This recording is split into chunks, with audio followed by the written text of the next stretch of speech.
Next 57th question చూడండి. What role do earthquakes play in shaping the lithosphere? So, మనకేమంటున్నాడు, what role do earthquakes play in shaping the lithosphere? అంటే lithosphere రూపురేఖలను మార్చడంలో earthquakes ఏ విధమైన పాత్రను పోషిస్తున్నాయి?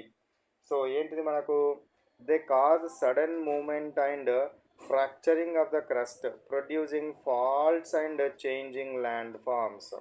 అంటే ఏమవుతుంది, భూకంపాలు ఎప్పుడైతే వస్తూ ఉంటాయో, భూకంపాలు వస్తూ ఉన్నప్పుడు భూమి పైపొర క్రస్ట్ ఒక్కసారిగా, భూమి యొక్క పైపొర క్రస్ట్ ఏదైతే ఉందో ఒక్కసారిగా పగుళ్ళు ఏర్పడడం వలన ఏమవుతుంది, ఫ్రాక్చరింగ్ అంటే ఏమవుతుంది, పగుళ్ళు ఏర్పడతాయి. దీనివల్ల faults.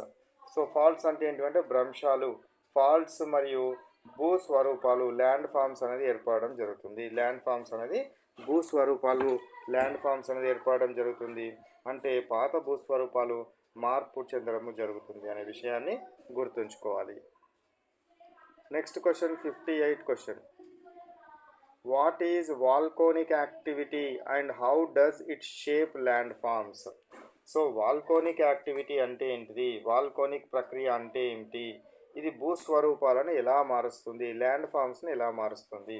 Answer, magma rises through the crust and erupts as lava, ash etcetera forming volcanoes and new land. So volcanoes and new ల్యాండ్ని ఫామ్ చేయడం జరుగుతుంది అని అంటున్నాడు. ఏమవుతుందట, భూమి లోపల ఉండే మ్యాగ్మా అంటే వేడి ద్రవము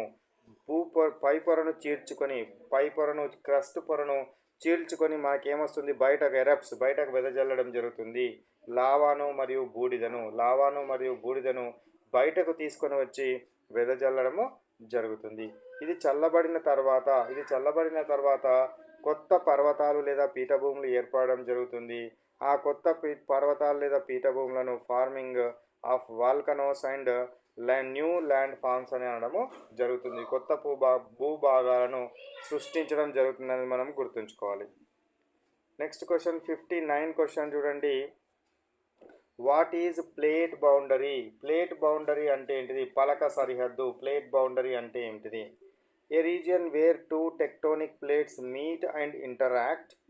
సో ఏ ప్రాంతంలోనైతే వేరువేరు టెక్టోనిక్ ప్లేట్స్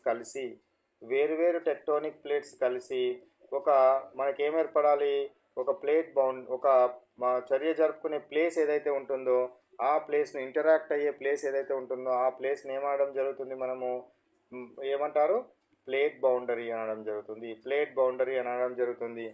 ప్లేట్ బౌండరీ వల్ల ఏమవుతుంది, డైవర్జెంట్ దూరంగా వెళ్ళడం కానీ, కన్వర్జెంట్ దగ్గరగా రావడం కానీ, ట్రాన్స్ఫార్మ్ పక్కన జరగడం కానీ జరుగుతుంది. Next question